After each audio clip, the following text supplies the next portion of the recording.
دوستو اگر آپ ہسٹری کو گہرائی سے پڑھیں گے تو آپ کو یہ معلوم چلے گا کہ پہلے کے دور میں جتنے بھی ہوشیار اور بہادر راجہ مہاراجہ یا پھر سپہ سالار ہوا کرتے تھے، ان سب کی سب سے پہلی پسند یا تو ان کی تلوار ہوا کرتی تھی، یا پھر ان کا تیر کمان، یا ان کا نیزہ، اور یا پھر ان کا گھوڑا ہوا کرتا تھا۔ جہاں ایک طرف کوئی راجہ اپنی تلوار یا پھر اپنے تیر کمان کو اپنے سینے سے لگائے رہتا تھا، تو وہیں دوسری طرف کوئی راجہ ایسا بھی ہوا کرتا تھا جو ہمیشہ خالی وقت میں اپنے گھوڑے کے ساتھ وقت بتانا ہی پسند کیا کرتا تھا۔ لیکن دوستو آج کی اس ویڈیو میں ہم آپ کو اس دنیا کی ایک ایسی خاص اور انوکھی گھوڑی کے بارے میں بتانے والے ہیں کہ جس گھوڑی کو حاصل کرنے کے لیے اس دور کے بڑے بڑے راجہ اور مہاراجاؤں کے بیچ جنگ ہو گئی تھی، اور نتیجہ یہ ہوا کہ گھوڑی کو حاصل کرنے کے لیے لڑی گئی ان جنگوں میں 12,000 سے بھی زیادہ لوگ مارے گئے تھے۔ اور بس اتنا ہی نہیں، اس گھوڑی کو حاصل کرنے کے لیے لوگوں کی جانوں کے ساتھ ساتھ اس دور میں لاکھوں کروڑوں روپے بھی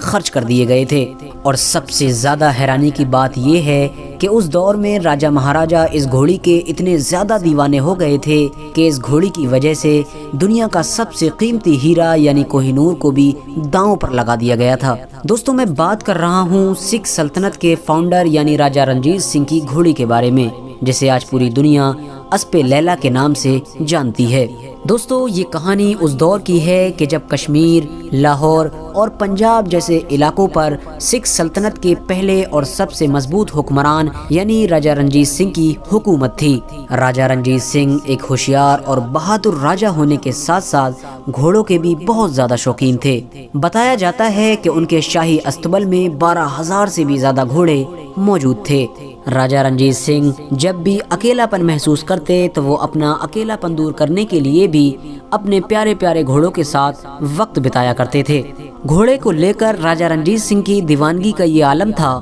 کہ جب بھی انہیں کوئی پریشانی ہوتی اور کوئی بات سمجھ میں نہیں آتی تو وہ گھوڑے کی پیٹھ پر بیٹھ کر دوڑ لگایا کرتے تھے، کیونکہ گھوڑے کی پیٹھ پر راجہ رنجیت سنگھ کا دماغ اور تیز کام کرنا شروع کر دیتا تھا۔ راجہ رنجیت سنگھ کے محل میں رہنے والے لوگ بھی یہ بات اچھی طرح جان چکے تھے کہ گھوڑا راجہ رنجیت سنگھ کی کمزوری ہے، اور یہی وجہ تھی کہ جب بھی راجہ رنجیت سنگھ اپنے کسی غلام یا پھر محل میں رہنے والے انسان سے ناراض ہو جایا کرتے تھے تو وہ غلام یا محل میں رہنے والا انسان ان سے گھوڑوں کی باتیں کیا کرتا تھا اور انہیں کچھ ہی دیر میں خوش کر دیا کرتا تھا۔ دوستو ایک بار راجہ رنجیت سنگھ کو اپنے محل میں آنے والے ایک یوروپین سپاہی کے ذریعے سے یہ خبر ملی کہ پیشاور کے حکمران یعنی یار محمد خان کے پاس شیری نام کی ایک ادبھت اور شاندار گھوڑی موجود ہے، ایسی گھوڑی جو آج سے پہلے کبھی نہیں دیکھی گئی ہے۔ لہٰذا راجہ رنجیت سنگھ تو پہلے سے ہی گھوڑوں کے دیوانے تھے، بھلا وہ ایسی گھوڑی کے بارے میں سن کر کیسے شانت بیٹھ سکتے تھے۔ راجہ رنجیت سنگھ نے اپنے ایک وزیر کو فوراً پشاور روانہ کیا اور اسے یہ حکم دیا کہ پشاور کے حکمران یعنی یار محمد خان سے کہو کہ وہ شیری نام کی ادبھت اور انوکھی گھوڑی مہاراج رنجیت سنگھ کو پیش کر دے۔ لیکن یار محمد خان نے مہاراجہ رنجیت سنگھ کے وزیر کے سامنے اپنے پاس کسی بھی ایسی انوکھی اور خاص گھوڑی کے موجود ہونے سے انکار کر دیا۔ یار محمد خان نے کہا کہ میرے پاس تو کبھی بھی کوئی ایسی گھوڑی موجود نہیں تھی۔ راجہ رنجیت سنگھ کے وزیر نے جب یہ پیغام راجہ رنجیت سنگھ تک پہنچایا تو وہ غصے میں لال ہو گئے اور وہ یہ سمجھ گئے کہ ہو نہ ہو یار محمد خان نے مجھ سے جھوٹ بولا ہے۔ لہٰذا دن بدن راجہ رنجیت سنگھ کا اس خاص اور انوکھی گھوڑی کو حاصل کرنے کا شوق بڑھتا جا رہا تھا۔ راجہ رنجیت سنگھ نے اس انوکھی گھوڑی کو حاصل کرنے کا اب ایک نیا پلان بنایا، اور اس پلان کے تحت انہوں نے اپنے کچھ جاسوسوں کو پیشاور روانہ کر دیا۔ کچھ ہی دن کے اندر اپنے جاسوسوں کے ذریعے سے راجہ رنجیت سنگھ کو یہ خبر ملی کہ وہ خاص گھوڑی ابھی بھی پیشاور میں یار محمد خان کے پاس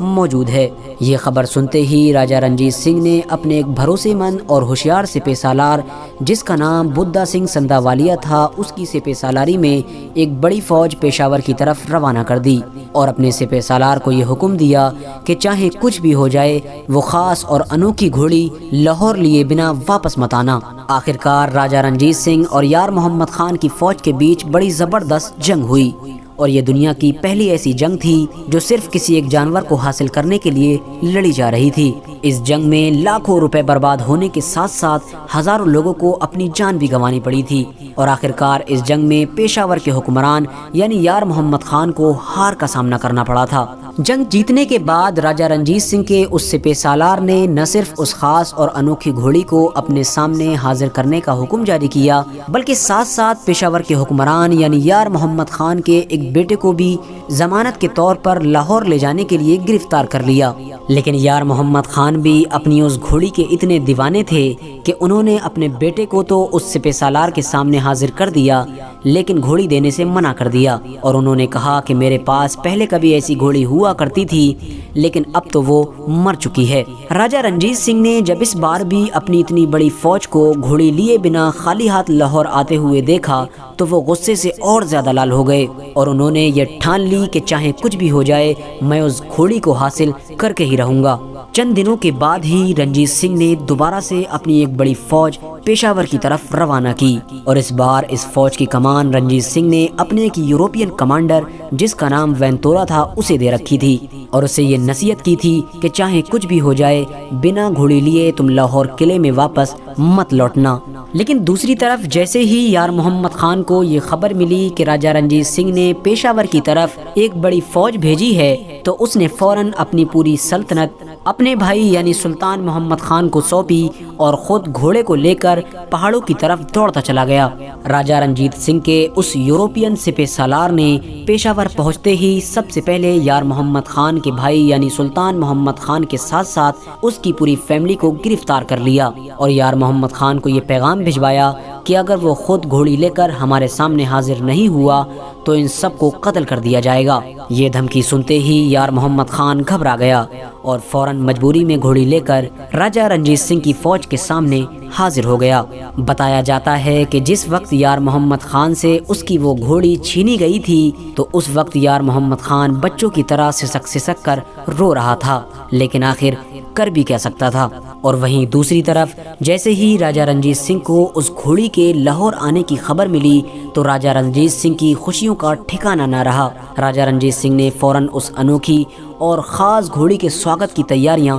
شروع کر دیں۔ لاہور کی جن سڑکوں سے اس گھوڑی کو چل کر قلعے تک پہنچنا تھا ان سارے سڑکوں کی بہت اچھی طرح سے صفائی کی گئی، پورے لاہور میں جھاڑو لگوائی گئی اور سڑکوں کے دونوں کناروں پر غلام اور کنیزوں کو پھول کی تھالی لے کر کھڑا کیا گیا۔ جس راستے سے بھی وہ گھوڑی نکلتی اس گھوڑی کے اوپر پھول برسائے جاتے تھے۔ گھوڑی کے محل پہنچنے پر گھوڑی کا بڑی زوردار طریقے سے سواگت کیا گیا، اسے لاکھوں روپے کے قیمتی زیورات پہنائے گئے، اور سب سے زیادہ حیران کرنے والی بات یہ ہے کہ دنیا کا سب سے قیمتی ہیرا یعنی کوہ نور بھی اس کے گلے میں پہنایا گیا تھا۔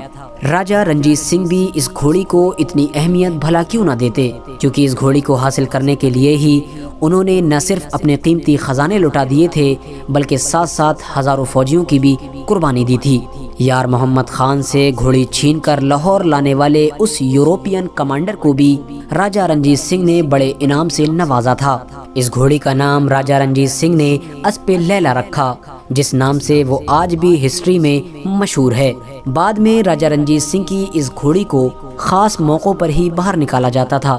ورنہ زیادہ تر محفوظ طریقے سے اسے اندر ہی رکھا جاتا تھا۔ بتایا جاتا ہے کہ راجہ رنجیت سنگھ سے پہلے بھی یار محمد خان سے ایک ایرانی بادشاہ نے یہ گھوڑی مانگی تھی، اور اس گھوڑی کے بدلے میں اس ایرانی بادشاہ نے یار محمد خان کو بہت سارے قیمتی خزانوں کے ساتھ ساتھ ایک جاگیر دینے کا بھی وعدہ کیا تھا، لیکن یار محمد خان نے یہ مانگ ٹھکرا دی تھی۔ بالکل اسی طرح کا ایک آفر یار محمد خان کو اس دور کی سب سے مضبوط سلطنتوں میں سے ایک سلطنت یعنی ترکی کی عثمانی سلطنت سے بھی ملا تھا، لیکن یار محمد خان نے سلطنت عثمانیہ کا یہ آفر بھی ٹھکرا دیا تھا۔ لیکن شاید اسے یہ اندازہ نہیں تھا کہ جس گھوڑی کو وہ قیمت کے بدلے بھی دینے کے لیے راضی نہیں ہے اس گھوڑی کو اسے دینا بھی پڑے گا، اور اس گھوڑی کی وجہ سے ہی اس کی سلطنت اور اس کا گھر بھی اجڑ جائے گا۔ فی الحال دوستو آج کی اپنی ویڈیو کو ہم یہیں پر ختم کرتے ہیں۔ ویڈیو پسند آنے پر نہ صرف ویڈیو کو لائک کریں بلکہ اپنے فرینڈز کے ساتھ بھی ضرور شیئر کریں، اور اسی طرح کی نالجیبل اور ہسٹوریکل ویڈیوز ہمیشہ دیکھنے کے لیے